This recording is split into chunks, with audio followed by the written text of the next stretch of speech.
Pas du tout commercial, je suis pizzaïolo. Ok. Donc, moi j'ai investi plus de 35 000 € dans des formations. J'ai pris plein d'accompagnements, on te promettait des opportunités. J'ai envie de dire, je suis jeune, j'ai closé en Sweet Road, etc. Je t'envoie un message, je book un rendez-vous avec toi, j'arrive en one-one, tu me fracasses. Je mets les sabots là. Il faut vouloir donner les 20K à un jeune de 20 piges.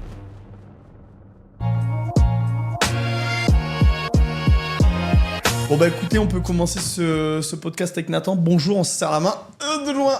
Enchanté, on est vraiment content pour ce deuxième podcast avec Nathan. On est super content de t'avoir ici. T'as fait le trajet, combien de temps t'as fait le trajet pour venir ici? Ouais, j'ai fait 1h30 à peu près de train, ça va. Trop bien. Et tu rentres de Bali là du coup?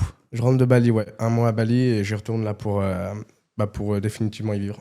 Putain, magnifique. Est-ce que tu peux te présenter, Nathan, que nos chers auditeurs qui, je pense, là sont au nombre de potentiellement 25.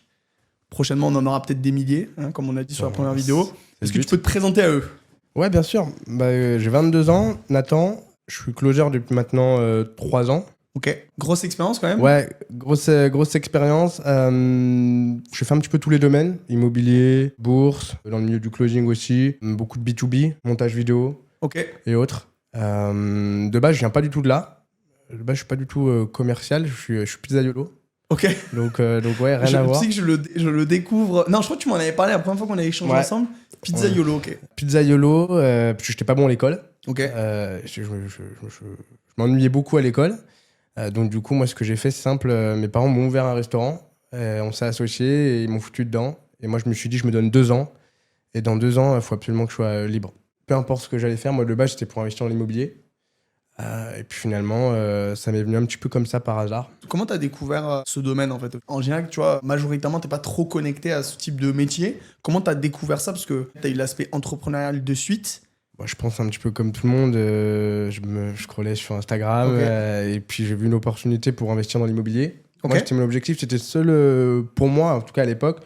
Je pensais que le seul moyen d'être libre, c'était d'investir dans l'immobilier. Donc je me suis dit, faut que j'investisse dans l'immobilier. J'ai mon CDI, donc let's go, quoi. Et j'ai suivi la formation. J'étais l'élève le plus assidu, parce que je voulais vraiment sortir de ce cadre-là, en fait. Et je suivais la formation, puis un coup, le patron de l'accompagnement me dit, écoute, on recherche un coach. À la base, c'était pas un closer à l'époque, c'était coach. Prenez des appels et je donnais des conseils dans l'immobilier. Puis après, ça a vite jumpé comme ça, une VSL et puis des leads qui tombaient et forcément il fallait faire l'école. Donc on m'a laissé l'opportunité de faire l'école. Donc du coup après je me suis dit il faut que je me forme et donc du coup j'ai commencé à prendre des accompagnements. D'accord, ok. Donc tu as commencé le métier du closing sans connaître? Sans connaître, ouais. Est-ce que à ce moment-là, déjà, en closant sans avoir été formé, c'est quoi les difficultés que tu as eues? Les difficultés, c'est que les appels duraient 25 minutes. Voilà, je posais 2-3 questions, je creusais pas forcément, je n'avais pas cet aspect de discovery. Ok. Et du coup, en fait, ce qui fait que t'es un peu bâclé, donc je perdais beaucoup de ventes. Ok, ouais, t'étais pas formé, t'avais pas la méthode. J'avais pas les méthodes. Et après, j'ai commencé à me former et... Donc t'as pris des accompagnements, donc c'est à ce moment-là. Là, on était quand du coup? Donc c'était il y a 3 ans. T'as fait du closing pendant combien de temps avant de te dire, ok, faut que je me forme? Assez rapidement quand même. Au bout de 3-4 mois, en fait, dès que j'ai arrêté, j'ai commencé. C'était un peu de la débrouille en fait au début. C'est ça, ouais. Parce qu'en fait, l'immobilier, j'étais le seul à closer au début.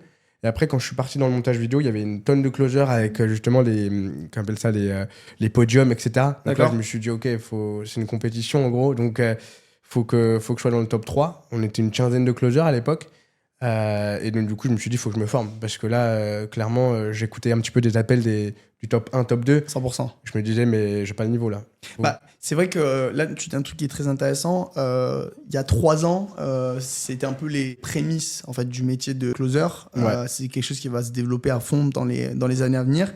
Et il y a beaucoup de personnes qui ont commencé un petit peu à se lancer dans ce domaine sans forcément être formées, sans avoir du coup la bonne méthodologie. Toi, tu as compris vite du coup qu'il fallait effectivement te former. Donc là, tu as acheté un accompagnement en closing, c'était il y a 3 ans en fait. C'est ça, ouais, il y a 3 ans. Tout le monde, je me suis dit, quand tu arrives à avoir des gens au téléphone, tu calcules, tu prends 3 à 5 appels par jour, parce que moi j'avais le restaurant à côté, donc je fermais vite à 13h30 pour commencer mes appels.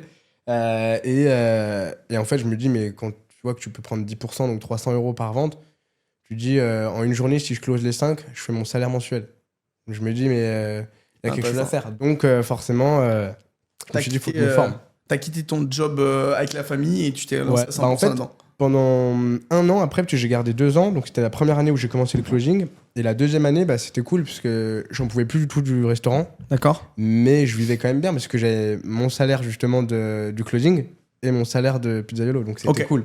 Mais après, ouais, je me suis dit, faut que j'ai plus de temps, donc c'était devenu vraiment une urgence pour moi d'arrêter le restaurant et le mettre à 100%. Je me suis dit, je rate un truc là. C'est quoi les peurs que tu as ressenties au moment où tu as quitté tu vois, un job qui est quand même ancré, t'es avec ta famille, quelque chose que tu maîtrises, pour aller vers du coup le métier de closer? Est-ce que t'as ressenti des peurs particulières à ce moment-là? Bah ouais, carrément, la peur du manque en vrai. Mais je me suis dit, je commençais à gagner un petit peu d'argent avec le closing. À l'époque, c'était pas grand-chose, c'était un complément de salaire. Tu faisais combien à peu près? Pour qu'on puisse situer, tu vois, 1200 € de plus. Ok. Tu vois, c'est déjà quand même. Ce qui est bien déjà, comme en argent de poche, c'est bien. C'est ça, exactement. Donc, je gagnais à peu près 1500, 1008 avec la pizzeria. Donc, j'avais 18 ans. Je gagnais déjà plus de 3-4 000 €. Donc, forcément, c'était incroyable. La peur, ouais, c'était que ça s'arrête en fait. Je me suis dit. Pas stable. Ouais. J'ai toujours eu peur en fait. Je me suis dit, ça y est, j'ai ce boulot-là, ça marche. J'ai peur qu'on me foute dehors ou quoi que ce soit, tu vois. J'avais pas encore compris que c'était une compétence et que en fait, une fois que tu as cette compétence, bah, tu peux aller partout. Tu peux closer n'importe quelle niche, peu importe quoi. Tu penses que c'est réellement quelque chose que tout le monde peut maîtriser, le closing? Moi, je pense que oui. Ok. Ouais, pourquoi? parce que je pense qu'en vrai, j'en suis l'exemple parfait parce que j'étais vraiment, moi, j'étais quelqu'un qui avait peur d'aller au tableau, prendre la parole devant tout le monde. Même, je parlais avec des gens, je bégayais. J'étais pas vraiment à l'aise, moi, avec ça, donc j'avais pas du tout l'aspect commercial. Ok. Moi, à l'époque, avant de faire Pizzaiolo, je voulais être capitaine de bateau. Rien à voir. Ouais. donc voilà. Donc, pour moi, je pense qu'à partir du moment où tu es motivé et tu as cette vision et que tu as envie de atteindre cet objectif-là, je pense que tout le monde peut le faire. Au final, quand même, il y a un gros parcours qui a été fait de ton côté parce que c'était il y a 3 ans. Tu as évoqué tout à l'heure que tu avais pris beaucoup d'accompagnement. Ouais. Depuis ces 3 ans, tu as investi combien en toi? Est-ce que c'était que dans le closing? Tu vois, est-ce que tu peux nous en parler de ça? Parce que je pense que c'est quand même super intéressant à comprendre. Ouais. Moi, j'ai investi plus de 35 000 € dans des formations. Wow. Je sais pas si c'est un bon exemple parce qu'il y a plein de formations justement que j'ai pas suivies à la lettre et auxquelles j'achetais et c'était pas forcément ce qui me correspondait. Ouais, tu t'es fait closer quoi. Je me suis fait closer, exactement. Donc je suis pas sûr que ça soit un bon exemple, mais ouais, il faut se former quoi qu'il arrive. Et en fait, ça m'a permis d'avoir quand même du réseau. Ouais. C'est des formations en closing que tu as pris ou c'est des formations d'autres domaines? À 90%, c'était du closing. Le reste, c'était par exemple, j'avais pris une formation, c'était vu que je vendais dans le montage vidéo. Je voulais vraiment être parfait dessus. Du coup, j'avais acheté une formation de montage vidéo. Comme ça, juste pour comprendre. Tu dis que ça t'a apporté du réseau. Donc, ça veut dire que tu as pris des programmes où il y a eu un peu des échecs, de ce que je comprends. Ouais. Mais au final, ça t'a apporté du réseau. C'est quand même particulier, tu vois, parce qu'il y a beaucoup de gens qui se disent ok, j'ai perdu, qui auraient pu se dire j'ai perdu 35 000 €. Toi, tu le vois comme un apport de réseau. Pourquoi? Je le vois comme un apport de réseau parce que dans les accompagnements, il y a une communauté. Ouais. Donc, moi, j'étais le style de gars, justement, à parler avec tout le monde. Ceux qui faisaient des réussites, quand on voyait dans la communauté des gens qui faisaient des ventes, moi, j'allais directement leur parler. Pour dire, dans quoi tu closes, pourquoi, comment, et essayer d'avoir des one-one avec eux pour augmenter en compétences, quoi. Ok. C'est quoi, majoritairement, les plus gros apports que tu as eu par rapport à ce réseau aujourd'hui? C'est quoi? Qu'est-ce que tu as appris par rapport à toutes ces personnes que tu as rencontrées, tu vois?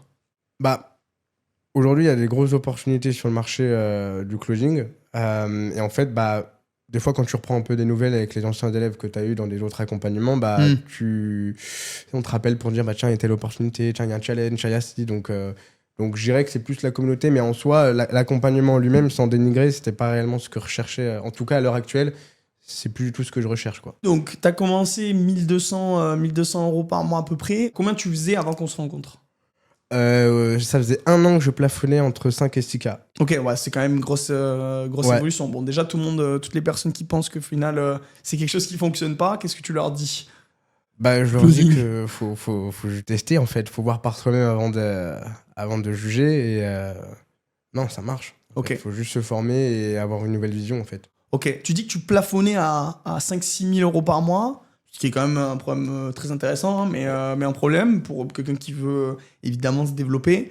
Pour pour toi, c'est quoi qui te manquait justement pour passer à l'étape supérieure en tant que closer? Parce que c'est au moment où on s'est rencontrés. Pour vous contextualiser, Nathan, en fait, on s'est rencontrés, tu étais déjà closer depuis pas mal de temps, donc grosse expérience. Dans l'idée, tu viens vers moi en me disant, écoute, j'ai envie d'évoluer, on a toujours ce sujet, ok, est-ce qu'on peut vraiment amener un élément supérieur à quelqu'un alors que tu maîtrises déjà quand même la compétence du closing parce que tu t'es formé ailleurs? Tu penses qu'il te manquait quoi à ce moment-là pour pouvoir step up, tu vois? Justement, je le savais pas. Okay. En fait, je le savais pas. Je savais que en écoutant d'autres appels, je me disais il me manque quelque chose, mais j'arrivais pas à comprendre pourquoi. Et en fait, c'est assez bizarre, mais c'est toi qui m'as closé justement. Mais comment ça s'est fait? Je me rappelle très bien. Je t'avais envoyé un appel puisqu'on s'était retrouvés, je crois, dans une team ensemble. C'est vrai qu'on était rentrés en contact pour une offre. Ouais. Voilà, pour une offre. Et puis tu m'avais dit, j'aime bien ton profil, envoie-moi un de tes calls. Ouais. Et tu m'avais cassé. Je me rappelle très bien. Tu m'avais dit, tu closes en suite. Tu m'avais dit des choses comme ça. Donc ouais, en vrai. Et en fait, j'ai vite pris conscience de 2-3 choses en fait quand j'avais écouté un de tes appels. Parce que tu m'avais quand même envoyé un de tes appels comme ça. C'est quand même assez rare quand même sur le marché comme ça de divulguer ces appels comme ça. Et j'ai vu la différence entre toi et moi en fait. Ok. Donc, et je me suis dit, je vois sur quoi il faut que je travaille. Ma posture, mon empathie, tout ce que j'ai évoqué avec toi. Je m'avais même posé la question. Hein. Toi tu as creusé et qui m'a dit, mais selon toi, qu'est-ce qui te manque? Et tu m'as fait ouvrir les yeux sur ce que je devais réellement bosser. Ok. Tu penses c'est quoi les donc effectivement posture, mais c'est quoi les moments où en fait le fait qu'on travaille ensemble chez Nexace, ça a eu de l'impact pour toi et ça t'a vraiment fait un déclic, si t'arrives à me les citer? En fait, je voulais plus prendre d'accompagnement. Ok, ouais. Oui, ouais. T'avais été au final presque déçu de certains accompagnements que t'avais pris, en closing notamment. Et t'étais un peu dans ton rythme de croisière. En gros, je vais plus m'investir avec personne. C'est ça. Et je me suis dit, à part des modules vidéo, des choses comme ça, je me suis dit, il n'y a que l'expérience qui va me faire évoluer, je pense. Et en fait, au final, ce qui m'a fait réellement évoluer, c'est que je t'ai eu en one-one plusieurs fois et tu m'as dit ce qui allait pas. J'ai implémenté et aujourd'hui, je peux le dire, j'ai gagné plus de 2500 € par mois en plus. Okay. Sur mes commissions, sur mes factures. Ah, ok, wow. Donc, c'est-à-dire que t'es passé de presque 6 000 €, 5-6 000 € par mois à 8 000, 8 500. Ouais, presque les 10 000 €. Ouais, presque les 10 000. Et je t'avais dit que c'était mon objectif d'ailleurs à l'époque. Donc, écoute, déjà, je suis vraiment content qu'on se voit sur ce podcast pour cet objectif. Mais est-ce que ça n'a pas été trop difficile de se dire, ok, je suis pas autant au niveau que je le conçois? Non, ça n'a pas été trop dur, tu vois, parce que je sais qu'il y a des moments quand même en call, j'étais dur. On a travaillé des points qui peuvent même te vexer personnellement. Est-ce que il y a des moments où ça a été dur ou au contraire ça a été des bons apprentissages, tu vois? Ouais, en vrai, ça n'a pas été simple. En vrai, de prendre 2-3 claques. Mais en vrai, c'est pour son bien, quoi, en fait. Donc, forcément, si tu as envie d'évoluer, et je t'avais dit, moi, j'ai envie de vraiment faire partie des top performers. Ouais, players. Des écosystèmes dans lesquels je suis. Donc ouais, moi, j'ai accepté. Et c'est pour ça que peut-être c'est pas ouvert à tout le monde. Ouais. Mais si on a vraiment envie de devenir bon, et passer un nouveau cap, je pense qu'il faut foncer, quoi. C'est toujours une question, ça. Tu sais, quand tu lances un business et que t'aides des gens, t'as toujours ce truc, et je pense peu importe l'échelle où tu es, t'as toujours un peu ce truc de syndrome de l'imposteur, tu vois, quand t'aides quelqu'un et tout. Quand t'es venu vers moi, je me suis dit, ok, ce gars, il est bon quand même, tu vois, genre si tu fais 5-6 000 € par mois, c'est que déjà t'es cohérent en closing, t'arrives à closer sur pas mal de niches, etc. Et je me suis dit, est-ce que vraiment je peux lui apporter de la valeur? Est-ce que vraiment je peux aller le faire passer à la step supérieure? Si ça n'avait pas été le cas, je t'aurais dit de suite, hein. Mais j'ai quand même eu cette question. Et en fait, de voir l'impact concret, tu vois, en call, que ce soit même aussi, on va en parler au niveau des opportunités que tu as eues, c'est hyper plaisant, quoi. Et ça prouve que on a un sens à aider beaucoup les commerciaux, donc des gens qui sont très bons en vente, et aussi potentiellement des closers qui veulent passer forcément au niveau supérieur, quoi. Ouais, carrément. Pour le coup. Moi, je voulais me développer dans le B2B. J'étais déjà un petit peu dans le B2B. Ouais. Et en fait, tu m'as poussé. T'as revu des choses qui me bloquaient dans le B2B, parce que je suis jeune, je closais en sweet road, etc. Et tu vois, en fait, ça peut paraître tout con, mais en écoutant tes appels, j'ai vite compris qu'il fallait que je. Posture, beaucoup plus haute, beaucoup plus business. Et même, je manquais aussi de technique aussi par la même occasion. Mais du coup, factuellement, sur Excel, purement comme on travaille, pour toi, quels sont les points spécifiques qui t'ont apporté de la valeur, tu vois? Genre sur les formats, qu'est-ce qui t'a apporté et qu'est-ce qui t'a aidé forcément à évoluer? Bah, la proximité déjà avec toi, Ok. d'avoir la facilité de t'avoir en échange quand même. Il arrive quoi que ce soit, j'ai besoin de, voilà, d'une écoute d'appel ou quoi, parce que je sens que voilà, j'ai eu un appel où je n'ai pas été performant, pardon. Bah, je t'envoie un message, je book un rendez-vous avec toi, j'arrive en one-one, tu me fracasses et je passe. Je mets les sabots voilà, là. exactement, et j'avance. Ouais, donc forcément, même il y a une communauté avec cette proximité. Donc j'ai jamais été quelqu'un qui partageait mes résultats, par exemple, dans la communauté. Et là, bah, c'est tellement un bon groupe parce que on est tous ils ont tous l'objectif quand même de bien performer, de devenir des A-players, que du coup ça fait toujours plaisir d'avoir des bons résultats, quoi. Mais c'est bienveillant entre guillemets. C'est ça, exactement. Je pense que justement le fait qu'on accompagne des commerciaux, je pense que c'est justement ça qui fait que c'est bienveillant et qu'on cherche à aller viser la performance.